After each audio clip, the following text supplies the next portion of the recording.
Intro. Emily Is Away is a trilogy of games that showcase the old days of the internet. The internet when it was in an early infancy state. It's a different time period, and it was a different way that humans interacted online. Overall, the times, the technology, and everything back then was different in the 2000s, which is when the game takes place. It brings back these ideas of what the early internet used to be like, the internet that was left far behind from where we are currently, as there was nothing on it back then. It was more human and growing during the time period the game takes place in. A lot of things in the game make the aesthetic of the old internet work in a very good way. But when you look at all the texts, all the options, all the UI layouts, and all the ways people interacted online back then, it really does beg the question, what happened to the internet? But before we answer that question, we have to look at the story of the games to see what happens. So we start off talking to Emily on an old Windows computer. We're in senior year of high school in 2002. Emily asks us if we want to go to a party that Travis is holding, and we say yeah, because why not? Later, in 2003, Emily says she's with Brad now, and then she kind of gives us hints that it's not that great of a relationship. So anyways, we ignore those, but ask about classes because we haven't talked in a while, and also haven't really picked up on those signs. Then Emily logs off again, and we move to 2004. This is where Emily says she's broken up with Brad because they grew apart, a common theme in life. She then proceeds to ask us why we didn't kiss her at the party, to which we then ponder on the situation. After pondering, we let Emily come over, and let's just say stuff happens. In 2005, later on, Emily gets upset at this because she's always disappointed. She just always is. There is nothing you can do to stop this. This causes her to leave and sign off until 2006, where we try to confess our true feelings, but we can't bring ourselves to do it. There's no closure, there's nothing, because Emily started dating Brad again, and she doesn't care about us. Welp, we're done. We lost our friend Emma for some reason, and now we've lost Emily. That's just the way life works. Now, was Emily Is Away too? We are not the same person as before, as this is a whole different person. We're in senior year of high school again, and we have two different friends, Emily and Evelyn. Now, we learn about the different types of things that Emily and Evelyn like for a little bit. Now, they all have different things that they like and all that, and they're different. That's all you need to know. I could list every difference, but just imagine it like this. Emily is the teenage version of a wine mom you would know today who grew up in the 2000s. Evelyn is what everyone imagines like scene kids or like punk rock people to be like. You can gather their opinions from that, but they're both kind of being manipulated by their partner. But guess what? Later in the school year, that gets to a point. The bag is open. We respond to Evelyn's text after trying to help Emily, but, ignorance is bliss, and she's impatient. So we give advice to Evelyn to help her get revenge on her boyfriend. It works, and now we're in a relationship with Evelyn. We did it, boys. We did it. It happened. Big days for us, and big days for the Discord mods, whoever needed an e-kitten on whatever service they use in Emily Is Away. Now, Emily says she got out of her relationship and plans to start a new one in college. leave high school behind type mentality. Now, of course, Emily and Evelyn now meet each other, and since consistency does matter in this game, and we weren't consistent, Emily over here becomes a narc. Evelyn becomes mad and gets upset and is like, "You're manipulative, and I don't like that about you, really. I don't like that." Personally, I would have told them to cry me the Mississippi, because it was a mistake. It was a microscopic mistake, so they could get over it. So because of this little mistake, we're labeled manipulative and broken up with by Evelyn. Sucks to suck, I guess. How unfortunate. But that doesn't matter, because at least we can get closure. Now, was the last game, which takes place on Face Nook. Emily Is Away, heart emoji. Heart or 3, whichever one you want to say, because there's many ways of saying it.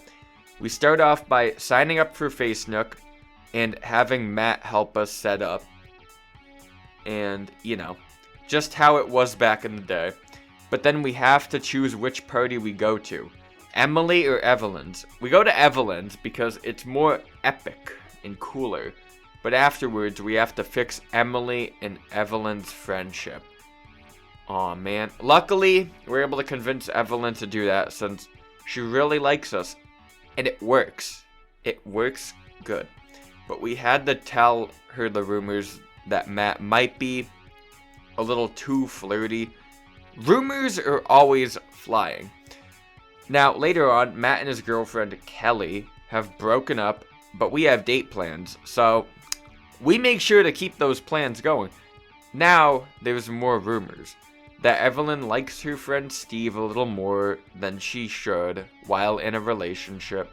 So Matt has us, log on to his main account while he's on his alt, and we talk to Steve while on it. Doesn't really work that much in the long term. Then we ask Evelyn about the stuff with Steve.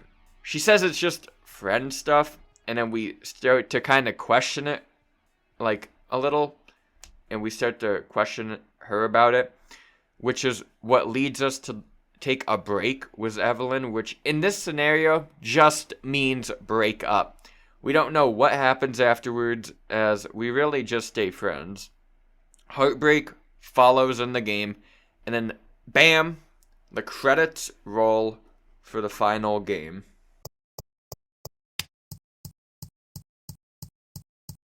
To look at what happened to the internet, we have to look at where we are today. The state of the internet as it is, where it's at. A lot of people have a lot of different answers when it comes to this, but overall, we have a consensus. It's normalized, it's corporate, and it feels a lot more empty compared to back then. We have a lot of things on the internet from a lot of different places and things, whether that be people, corporations, or things like AI. There's things that are on the internet and they give us entertainment. It's nice, but the layouts are a little different. But also, it gives the sense of, well, it's so developed and it's also all for me. There's always something cool. There's a website or social media platform for people to scroll like short form content, watch stuff, basically do everything. You can even use some websites for dating, but mainly those are on your phone. Point is, there's more to do online. You can tell that just from what happens when you go on Facebook, Instagram, TikTok, any of the social media apps you use, and you just get bombarded with content. There's a lot of content in these apps. So much that you can't consume all of it. It's literally impossible. It's only supposed to be like what you like. And so that's the algorithm. And that's how they keep you addicted to the apps, really. But it wasn't always full of content for you to always scroll. It wasn't always in this addicting mindset. And That's what Emily Is Away is able to capture very well. This is because of the modernization and corporatization of the internet today. The internet in the early days was like the Wild West of the digital world. Nobody knew what it was or how it worked, but everyone was on it. People had stuff and people used it occasionally at least. It was more of a medium of connection with people, with things like messaging services and these fun little activities you could play together online. It wasn't anything huge, it was just something digital. For when you couldn't see your friends in person or anything, you could text them or go on Steam back then, since that also popped up around this time as well. It was all the new stuff, and it was more human, it was more genuine. People kind of owned stuff back then. People could personalize their desktop pictures and do all this stuff, but on this old Frutiger Arrow aesthetic. You know what that is? It's the bubbles and the grass and all the utopian looking buildings and things. If you see it, you know it, because everyone's seen it at some point. That was a time where social media wasn't a big and developed thing, and the only way to message people was on things like AOL. It was a more human internet, because people didn't know what it was, and it was this new thing that wasn't ruined yet. A new space and a new type of communication method. It was like nothing seen before, so it felt very unique. It was the idea of customization and the idea of being able to express yourself in different ways that was more fun and able to be seen everywhere, and by mainly anyone who was on the internet. So when asking the question, what happened, it really can boil down to the corporatization of the internet. It's not that the internet isn't human anymore, it's just the fact that people do not own the internet anymore. That goes to the big businesses and all the stuff like that. And what does that mean? The thought of big business owning everything on the internet, or nearly everything, is what it means. It just means that everything feels like it has to be for business, or it has to be optimized so that it can be produced for a business or make money. Let's take an example in the form of social media.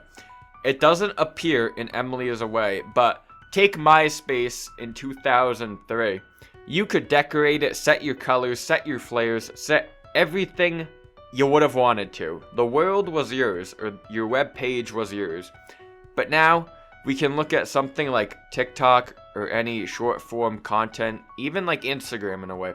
But TikTok works best because it is the newest one. But you go on the app and it's nothing. It's like a barren wasteland. You have videos to play and a blank white background for your profile. There's no decorations. And there's no pizzazz to it. It's almost like you're in that futuristic room from SpongeBob. You're alone with you, yourself, and your own thoughts. It's depressing to look at. It honestly is. Because where's the colors? Where's the fun customization? It's the thing that made early MySpace, at least, and all these goofy sites like it unique. The flaws and the fact that nobody knew what graphic design was. When I took message design in my freshman year of college, we looked at those goofy websites with those weird color schemes. They weren't the best, but they definitely were not bland. That's for sure. They made you basically look back and kind of say like holy nostalgia to them, because they're so far back and they're so removed from what we have today. The flashing colors and basically every single thing you would ever see in a YouTube poop compiled into one thing. It's interesting, but also what gave the early internet that charm of nobody knew what they were doing. It was for the funds and just to do stuff, since it didn't replace a lot of things yet, and it was more of a people's place.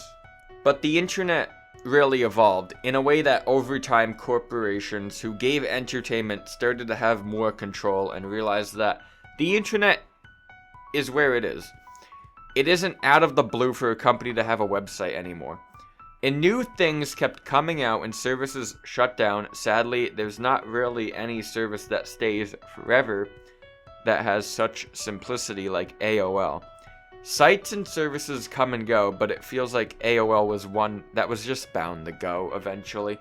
You can replace the simplest form of things with gimmicks, but it can't fully replace the vibe that everyone can use the simplest products, no matter what it is. There was a time where you didn't need to be on the internet, just only if you wanted to. But also, everything felt more raw and genuine, was how everyone did things overall. And, like, have you noticed that? That more things feel performative in a way, where, like, people do things, not because they want to, but because it helps them fit in a way. It's weird. It's a weird form of assimilation that happens because it feels like there's groups, but there's less distance between them, if that makes sense. It's this sense of conformity that happens where you just know how people will react. Granted, if you're good enough friends with anyone, you can know how they'll react, but still, it feels more manufactured in a way when you see it online. Like, it's something that's supposed to be optimized for views, or something that just gets famous overall, and that's why they did it.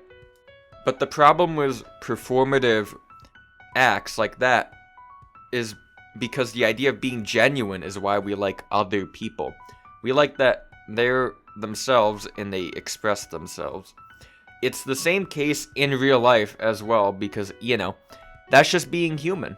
We're made to be social creatures and all that.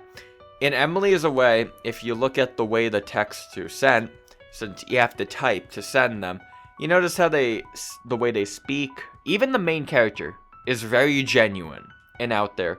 The adding extra letters to the words, the little emoticons as well instead of emojis. It's this millennial kind of way of speaking, for sure, but it feels more genuine, like there's actual emotions behind the words that are being texted. It adds to the idea that, like, wow, these are people, but everyone speaks different. Because in the games, Emily texts differently from Evelyn.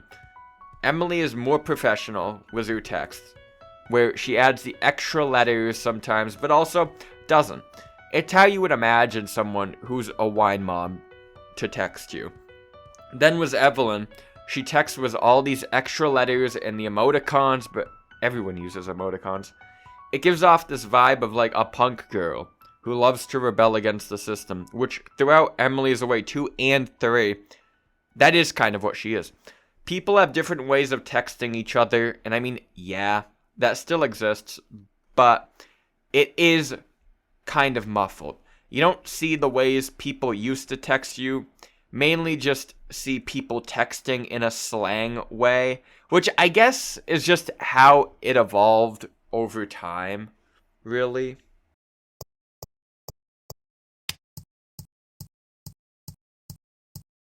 So this begs the other question of what happens now going forward. Is there any way to fix this problem with the internet of having it being bland and feeling too corporate for most people today? The answer is complicated, but it's an individual thing. If you, yourself, and you are thinking like the internet is empty and full of non-human existence, well, you wouldn't be wrong, but you also have to look in the right areas. Usually, we scroll on things because that's just how corporations suck you in. But also, realize that a lot of communities do have those human feelings if you find them right. But they aren't gonna be like this old 2000s aesthetic like in the game. That's hard to find, but not impossible because that time has passed. It just has passed. But, just like how the game is about letting go, sometimes the past has to just be a memory because we have to live in the present. It's behind us now, and now we have to move forward in a new direction. The only difference is which way we move in. because the aesthetic of Emily Is Away is something we all would want to go back to. But sadly, we kind of can't go back to how it was before because we would have to make it in a modern setting. It would have to be updated in a way. And everyone has a different vision of what things are like. Some people want a futuristic style because they're somehow excited about the future. Some people want that synthwave look because of the music, or Blade Runner, or whatever it may be. The point is, everyone wants a different style from one another, so there can't be this unison design that works for everyone. It's going to be different for everyone because more stuff has become more personalized and more individualistic, but in different senses compared to early MySpace and making your profile back then. But it gets rid of like that early community aesthetic where everyone had the same aesthetic because technology back then really wasn't coded, at least in the OS, that much to allow for a lot of customization. And it was hard to try to customize your OS, like your desktop. So everyone was really limited because of the lack of options. That doesn't exist anymore, and nothing would do good if it didn't give those customization options. So there's no way to actually go back to that community sense. It only has to be utilized to try to go with whatever aesthetic you want to go with. The game is made to be this blast to the past, so there's no need to want the internet entirely to go back to it. Certain aspects, like the genuine human connections, do need to come back though. Everyone kind of needs to be social again, but that also relies on the individual. You can't really go up to everyone and be like, you legally have to be more social. It doesn't work like that. Because people have freedoms, and freedom allows you to be and do stupid stuff as well as smart stuff. The overall idea, though, is that if you want an aesthetic that is different and more old-timey, then adjust the things on your computer and your devices to fit that aesthetic. But just try to make it what you want since it's your stuff, not others. You don't really have to adhere to any rules or anything when designing your aesthetic in mind. The music in the game is very not. You have songs that are shared to you, that are copyrighted, but you don't have any typical songs found in the game. It fits the immersion thing very well that the game goes for. It makes sense to not have music because you're just talking with people on the internet and you click the links to go to a YouTube-esque page. Now, instead of having the music, you have sounds and stuff that relate to Windows, because the Windows OS is something that is known for having these unique sounds overall, and that's what the game incorporates, the different sounds and the different things that give the old Windows charm. It helps establish the world more, which is what it's supposed to do. It does it well because you can get pretty immersed if you follow all the directions, which is simple. It's just simple overall. It's just make this image your desktop background for a little bit, and that's it. That's how you get immersed, and that's how you make the aesthetic. But as for the numbers, it's an indie game, so just know that they all have very positive reviews on Steam. Though Emily Is Away 2 has the highest review scores out of them overall, being a 93%. It's the best, but it also is the only one that has a Metacritic score, and it has a Metacritic score of 81, which is good for an indie game like Emily Is Away 2. So it got good scores of music, and the music and sounds are kind of fire, so it did good in that department overall. Overall, the Emily Is Away trilogy is a good trilogy of games to immerse yourself in the old internet, but also give reminders that sometimes life happens. It's a trilogy of interesting games that do a good job with the aesthetic that it goes for, and I would recommend it. I would recommend it if you like visual novel games or want some unique games to play. I would personally give them high scores. Was Emily Is Away 1 getting a 9.3 out of 10, Emily Is Away 2 getting a 9.1 out of 10, and Emily Is Away 3 getting a 9 out of 10. So I'd recommend them, and you could play them, but they're probably going to be discounted at some point on any Steam sale. But if you have a different opinion, you can comment it down below, because that's your First Amendment right. But that's really about it. If you want to, please like and subscribe. Pretty please.